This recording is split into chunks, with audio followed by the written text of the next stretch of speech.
offensive starters. At wide receiver, from Missouri Southern, number 80, Rod Smith.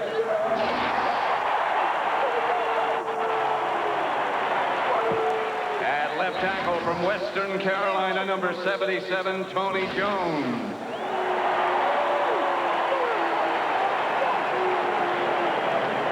At left guard from Idaho, number 69, Mark Schlereth.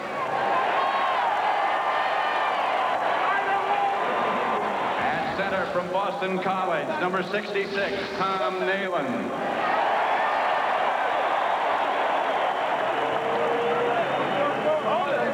At right guard from Texas, number 62, Dan Neal.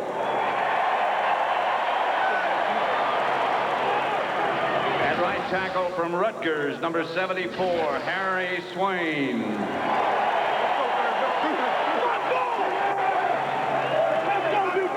And wide receiver from Stanford, number 87, Ed McCaffrey. At tight end from Savannah State, number 84, Shannon Sharp.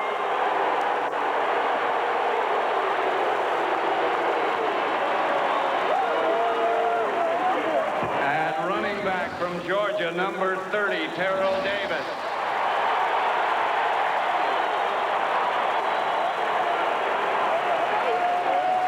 And fullback from Illinois, number 29, Howard Griffith.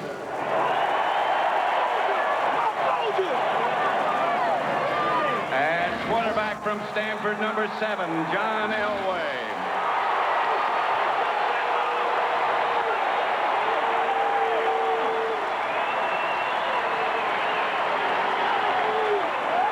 And the head coach of the Broncos, Mike Shanahan.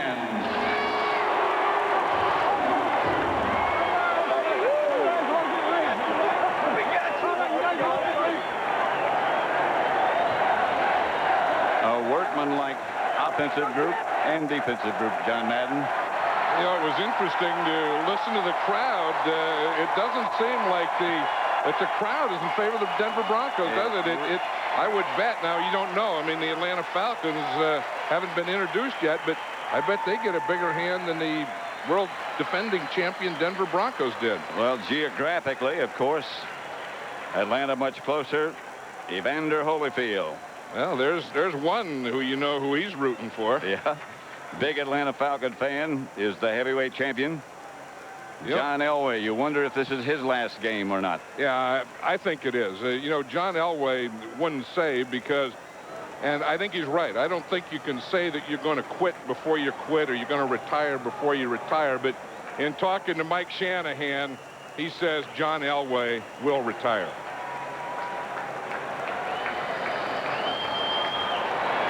And now the National Football Conference champion, Atlanta Falcons.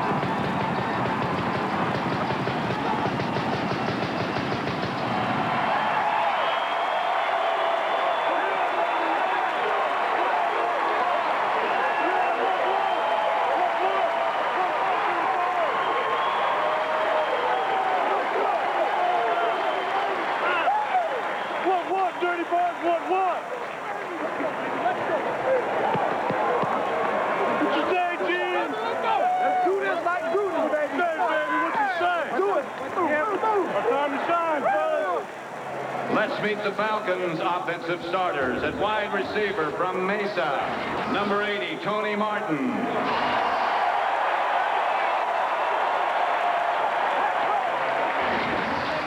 At left tackle from Stanford, number 70, Bob Whitfield.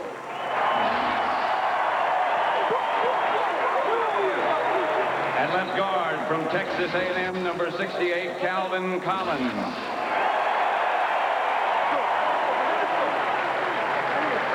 Center from Washington State, number 61, Robbie Tobeck.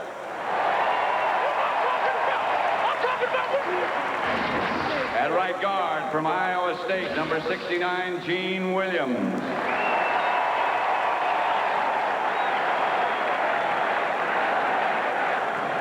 At right tackle from San Diego State, number 74, Ephraim Salam.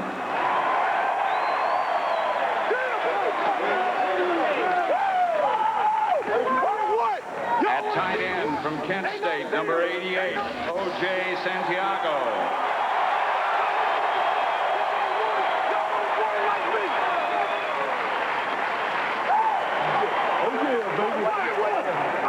At wide receiver from New Mexico, number 81, Terrence Mathis.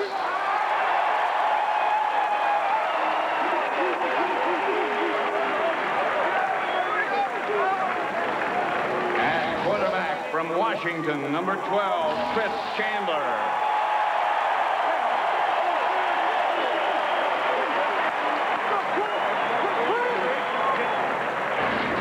Fullback from Connecticut, number 85, Brian Kozlowski.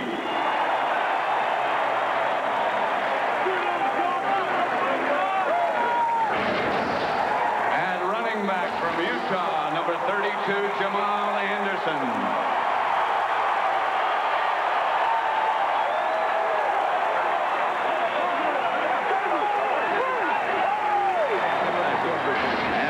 Coach of the Falcons, Dan Reeves.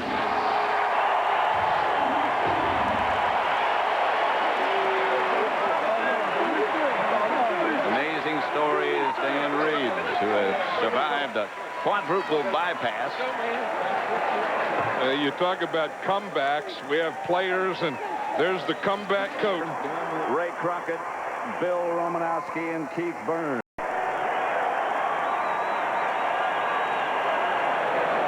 Representing the Falcons are captains Chris Chandler, Jesse Tuttle, Morton Anderson, Tony Martin, and Chuck Smith. Joining us for the coin toss ceremony are 10 Hall of Fame participants from the 1958 NFL championship game. The Baltimore Colts beat the New York Giants in overtime 40 years ago in what was considered the greatest game ever played. The referee for today's game is Bernie Kukar.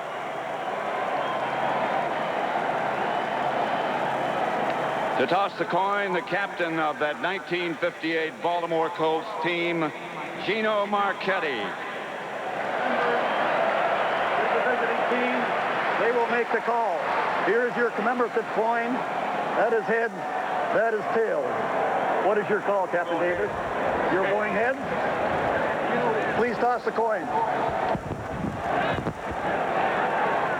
Tails it is. Atlanta has won the toss. You want the ball? Which way do you want to go? Atlanta has won the toss. Will receive. Good luck, gentlemen. So Atlanta will get the ball first. Now let's go down to Ron Pitts. All right, Pat, as you might suspect, everyone in the Falcon organization is mad, disappointed, and just flat out shocked about what went on last night with Eugene Robinson. But they're all saying, hey, that's over with. We got to play the game. Now, I talked to Eugene at pregame warm-up. He said, I felt so bad this morning, didn't even know if I could play. But as he got going, got loosened up, got his stuff on, he said, I feel pretty good. And in fact, coming out of the tunnel, he was yelling and screaming, let's go get him. I'm here for everybody. Dan Reeves probably made the most important speech for him. Yesterday morning, this morning he came in and he said, guys, what happened has happened. One thing we are family. That means unconditional love. What's gone on, we can't do anything about it. Let's go out and play football. We worked too hard to get here. Let's see if they can go do it. Let's go over to my man Bill Moss and see what he's got. Hey, thanks, Ron. One of the guys Eugene Robinson's going to have to cover is tight end Shannon Sharp for the Broncos. So if you're thinking like I'm thinking, Shannon's going to have a lot to say to him. So I caught up with Shannon. I said, have you been thinking about stuff all morning to say to Eugene? He said, no, I did enough talking this week. It's time to play football. Then he smiled at me and said, but don't be surprised if we come after him in a flurry. Makes sense. You want to find out where his head's at. Now back up to Pat and John. Well, at least he won't have to go on the field first, as the Atlanta Falcons have won the toss. Tom Ruin to kick it off, or Jason Elam set to kick it off, number 1. Ruin, of course, is the punter. Pat Summerall here with John Madden. And John, we've been here 2 weeks. A lot's been going on, and now they're going to play. And we're finally getting down to this kickoff. And I know that, you know, when I was coaching, I would always, in a big game, I would rather kick off than receive. because I would rather have my defense start the game because they're playing on emotion rather than my offense. Maybe more emotion today than would be normal. The ball flew off the tee. The winds, as you saw, blowing about 10 miles an hour. Mike Shanahan, a very, very aggressive coach, as we've been pointing out before, one who likes to attack a defense. That's Tim Dwight, and there's no such thing as a touchback with him. And there is an exciting football player, Tim Dwight. He's only a rookie out of Iowa, but he is a heck of a returner. The ball just blew off the tee for a second time, so now what they do is they bring in a holder. Right, and that is Torrey Jones, who's come in to hold it. You know, and that really doesn't affect their coverage when they do this, Pat, because the guy that they bring in to hold is also the safety. So on every kickoff coverage, you have two safeties. Torrey James holding. And the kick sails down to Tim Dwight at about the 6. And Dwight has some room and a hole to go, and from behind, and it's a good thing by George Coghill. He is an exciting guy, isn't he? That's Tim Dwight. Woo! Let's have a look at the Atlanta starting lineup. Chris Chandler is the quarterback. Reeves, Dan Reeves, and everyone else said he's a lot better than we thought he was going to be. There's the offensive line. Collins, Williams, Tobeck, the center, Whitfield, and Salam. Backs and receivers, Kozlowski, Tony Martin and Terrence Mathis wide, and Jamal Anderson, number 32, the deep back. Kozlowski in front of him as Mathis moves in motion. Jamal Anderson, midfield, first down. Let's look at the Denver defense as they're challenged on first down. As you pointed out, John, this is the one, if there is a weak spot for Denver, and that is their defensive unit. The linebackers are very active. Mobley, Pedrez in the middle, and Romanowski in the secondary. Atwater and Crockett, Braxton and Gordon. First and 10 Atlanta at midfield. Denver's playing these first downs with 8 men up, 8 in the box to stop the run. This time they're successful as Jamal Anderson gets the carry for no gain. Yeah, it's interesting that the Broncos are very aggressive against the run. Minnesota tried that, and they tried to bring that 8th man up, that extra guy who will always be a safety. And then what the Falcons did is they went play pass on that and threw against it. That was the second first down in a row, and they went 8 men in the box both times, and the Atlanta Falcons ran both times. Of course, Jamal Anderson was very successful against it on the first run. Usually it's Atwater who comes up. Second and 10. Chandler.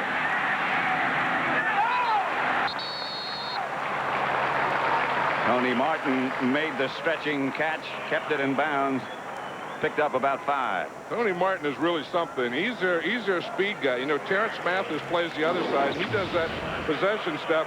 And you'll see Tony Martin right out here, and he has good speed. So when a guy has good speed, a defensive back tends to give more of a cushion, like Ray Crockett did on that play, and you can get a lot of stuff in front of him. Although I think that one was too short. They gave him 4 yards, making it 3rd and 6. And another passing down for Chandler, who goes deep. We were hoping flag. If you were the Atlanta player pointing, that was Tony Martin, and a flag he got. Yeah, but that was Ray Crockett on Tony Martin out there. The Denver Broncos on that defense were nickel defense, meaning they used 5 defensive backs. 27 defense, first down. Pass defense called against Atwater. That's Steve Atwater. Well, Crockett is up here. Steve Atwater is the guy that's back, so he didn't call pass interference here, and you're going to see him come over. No, they called the wrong guy. That was Ray Crockett. Yep, it was. Yeah, Atwater didn't even make the picture. No. So if they called that, it had to be on Ray Crockett. 25-yard penalty. First and 10 Atlanta. Jamal Anderson takes the pitch back, cuts back inside the 20 to the 15 and crosses it. One thing, Pat, you always talk about these games and being big games. You have to be able to run and pass. But turnovers and penalties always play such a big part in it. But we said earlier that Jamal Anderson has to get off to a good start. And a good start is like this, finding holes so that he can square his shoulders and run downhill. Which is exactly what he's doing right here. Look how powerful he is. I mean, from the waist down, he is very, very powerful. And that's where he gets all his drive. 5'11", just over 230. And when he was in college, he was a 250-pound fullback. 2nd and 3.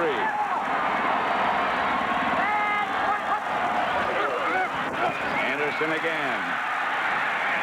He is close to a first down. Brought down by Atwater and Traylor. Tell you one thing, this Atlanta Falcons team is coming out and going after this Denver Bronco defense. And another thing I'll say, that Jamal Anderson early in this game is running much more aggressively than he did 2 weeks ago early in the game against the Vikings. That's noticeable already. Because the Broncos have done everything so far to take it away, to take that run away. They've been up there, and again, they've had Atwater up. They've brought their safeties up, and this Atlanta Falcon offense has been able to gash them. Sticks are brought out for a measurement. This turf's in great shape. George Toma and his son, who usually work on the Super Bowl turf, are to be commended for an excellent job here. Yeah, Dan Reeves is saying 2 tight ends.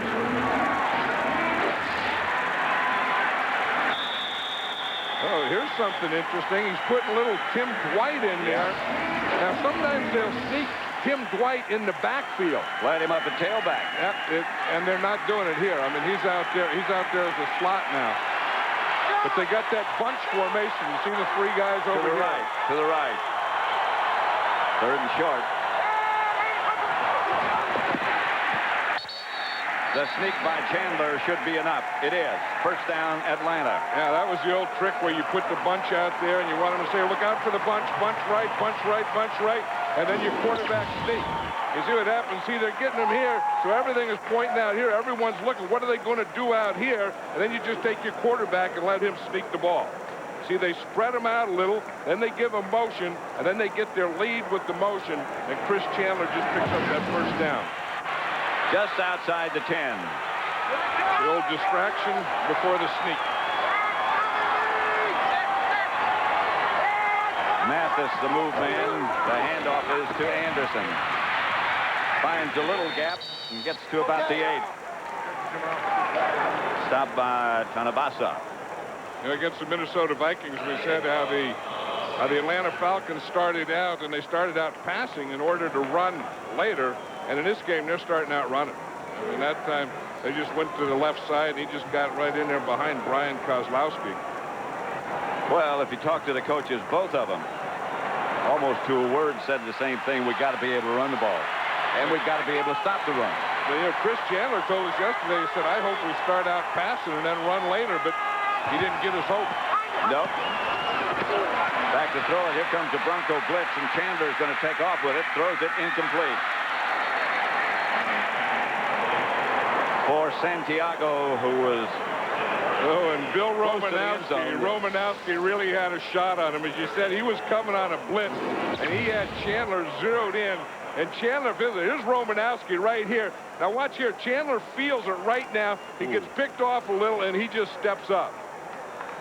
The guy that saved him was his fullback, Brian Kozlowski. That's exactly right. Here's Santiago, who tipped the ball. 3rd and goal at the 8. The 9th play of the drive. Chandler drops. Here comes the blitz again, and down goes Chandler in the arms of Romanowski.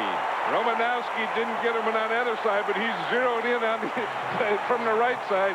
He said, I missed him once. He said, Kozlowski got me. You got away, but you didn't get away that time. The Broncos, you see, they're not only bringing Romanowski, they're bringing number 21, Darian Gordon. Off the corner, yeah. They're bringing both of them. Here comes Romanowski to the inside, Darian Gordon from the outside. And Romanowski, until this year, had not been a big blitzer for the Denver Broncos. From 32 yards out, Morton Anderson will try to put the Falcons on the board. He hit the one in overtime. This one's good as well. And Atlanta with a pretty impressive first first drive leads it 3-0. Stadium packed to the limits, and more people outside in the parking lots that couldn't get in. Atlanta 3-0. 9:35 left to play in the first quarter. The Falcons took the opening kickoff and scored a field goal from 38 yards away by Morton Anderson. 10 plays. On the ground, gets past the return man Vaughn Hebron, and he'll down it in the end zone, and Denver will start from the 20. When we come back, Mike Shanahan and his offense. 3, Denver nothing. First quarter, 9:25 left. Denver with the ball for the first time, led by their leader, the quarterback John Elway. The offensive line, they don't talk, they just block. And a speedy group of receivers for Elway, and a great running back, Terrell Davis, Rod Smith, Shannon Sharp, the tight end.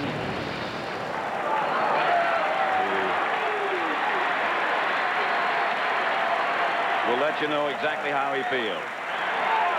One deep back. And now he leads. That was Howard Griffith, the fullback. And Elway fires. Incomplete. Almost intercepted. Terrell Davis, the intended receiver, went through his hands, bounced off him, and almost picked off. Here's the Atlanta defense, the front four. You don't hear a lot about them, but they get the job done. Cornelius Bennett, Jesse Tuggle in the middle, and Henri Crockett. Bradford, Robinson, White, and Buchanan. That's the secondary.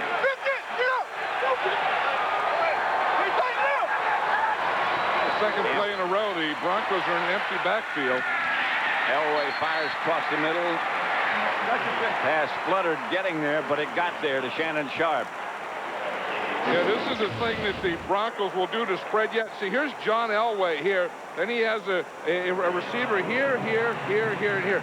5 receivers, and no one in the backfield other than the quarterback.